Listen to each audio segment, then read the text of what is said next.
My sister's on the way to come check out this box. She has no idea what's in the box, but what's in there is a walk down memory lane. I'm Tarek El Moussa, and most of the time you see me flipping houses on Flip or Flop. But now I get to show you what my life is really like away from the show.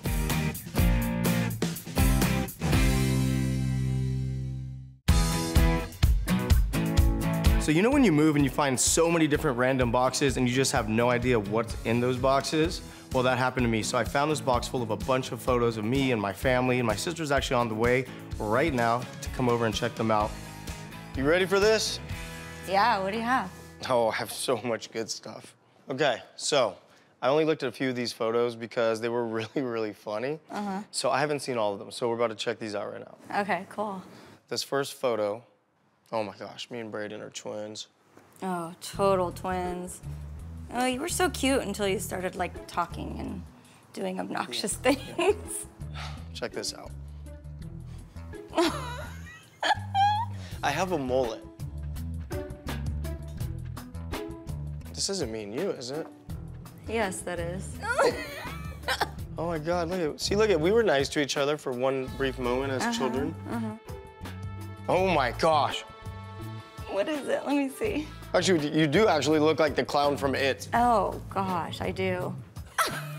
What are you wearing? I don't know, Mom. Why would you actually Mom probably did that to us. Oh, you're gonna like this picture. Like, me and Dad have, like, no pictures together, but... Well, because Dad doesn't know how to take pictures, but that's a great picture. Dad's oh my gosh. actually smiling. Talking about Dad. My dad's Middle Eastern, and he grew up in Cairo, Egypt. So I would say that his upbringing was a lot different than my upbringing. Growing up, my dad was actually really incredible. He was super hardworking, super motivating. What I took from my dad growing up was that hard work pays off. And to be honest, one of the biggest reasons I'm successful today is because of all the skills and the hard work he taught me as a kid. And I can never repay him for that because it really made me who I am today. All right, so I was laughing about this one because, like I said, every other day you had a boyfriend. Out of all my sister's boyfriends, I like Shane the most. You remember him? I had like 3 boyfriends, and yes, I remember him. A week. I think like as a kid, maybe he saw a lot of friends that came around that were boys and thought they were boyfriends. Oh gosh, now this was an awkward phase. Oh my gosh, this was your baggy clothes phase. Oh, the 90s, oh. Okay, so I used to love bleaching my hair. We all know that. White, yellow. White, yellow. But do you remember the time you bleached it and I had a chemical burn running across my neck? In the late 90s, bleaching your hair was really, really cool. And at the same time, my sister was in cosmetology school, but she was brand new. I wanted her to bleach my hair. So she bleached my hair and it wasn't bleached enough. So I was like, hey, can you bleach my hair again? She was like, I don't know if it's a good idea. He said, I don't care, do it anyways, in typical Tarek fashion. And he got like chemical burns on his neck. And proceeded to tell everyone that I did it, and for the rest of our lives, he still tells people I did it. But it went down after a few days and my hair was platinum, and it was worth every second of that pain because I looked good. Do you remember what you used to do with your hair? Yeah, I used to slick it back. But how did you keep it slicked back? Don't even think about it. Don't you even. In the 90s, they had big baggy clothing and everybody slicked back their hair. You used to sleep with pantyhose on your head. No, pantyhose on your head to keep your hair perfectly slicked back. And then every morning, I would wake up to you having a war with a brush and the mirror because your hair wasn't working right. I don't know what you're talking about. Oh, I remember this one. My first surfboard. I was obsessed with that thing. It seems like you tried everything for a minute. I literally tried everything. Surfing, ice skating, okay, hockey. But honestly, looking back, that is the key to success. Throughout my entire life, I have literally tried everything. I've played every single sport. I've tried multiple music instruments. I've had many, many different companies. And what I found that the more things you try, the more times you have an opportunity to figure out what you like and what you're good at.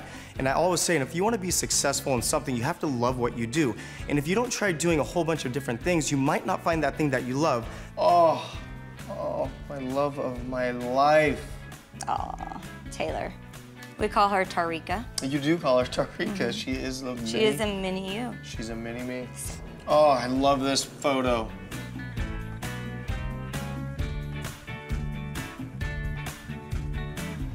Oof. Well, this photo represents the most difficult time in my entire life. It's when me and Christina first separated, And all of a sudden, I'm a dad on my own with a baby and a daughter. I'm like, what am I doing?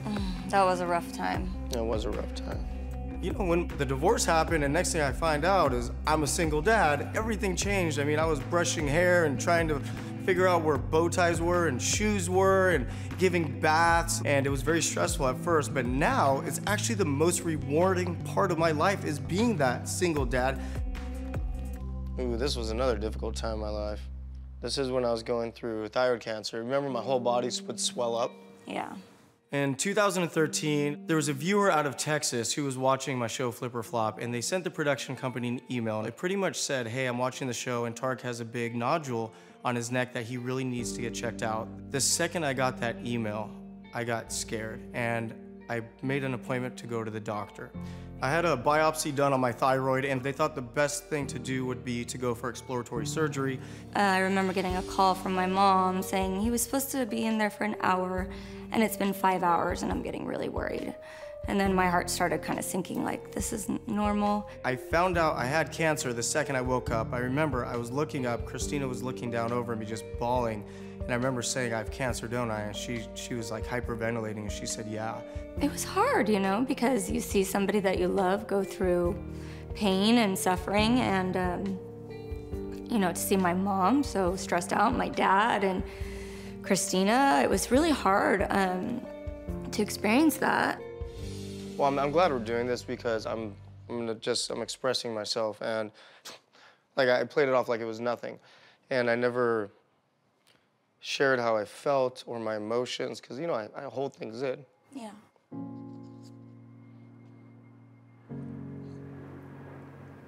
And I know this was like the worst of it right here. It's the pain, and then I had a 60-pound weight swing, and I wanted to, you know, apologize. You don't need to be sorry. You don't need to be sorry. I do. You've gotten past it. You've come out on the other side. We all still make mistakes.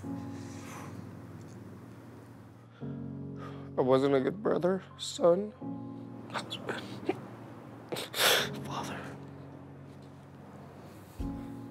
The medication, when you're going through that, makes you act a way that is not you. It cost me so much. I am sorry. I was not myself. Yeah, we know that. Then we would see you act a certain way, and then we would call Christina and say, okay, what are they giving him now? Because this isn't him. And we'd have to do all this research and tell you you're not acting normal because you couldn't even see it. I couldn't see it. Looking back, 2020, I have very, very strong clarity of everything that happened in my life now. I know exactly what caused everything. One thing I have learned through my divorce and all this is, you know, to be more expressive. What I've learned through all of this is that communication is the most important thing in the world. Because if you don't express yourself, you're gonna drive yourself crazy. Okay, wow. Was not expecting that. I love you. I love you. Today was actually a really special day. Got to be with my sister, look at old photos, talk about old memories, and really do something I've wanted to do for a long time and apologize for, you know, some of my actions, because during those years when I was sick, I wasn't the best brother. Like, I didn't feel good. You know, when I say feel good, I'm talking about physically and mentally. And I know now, you know, all the mistakes I made, and I just really wanted to say sorry. This was fun, actually. We've never done this before. I'm still posting this picture. No, you are not posting. Hot shot. You are not posting that picture. Please. Yes, I am.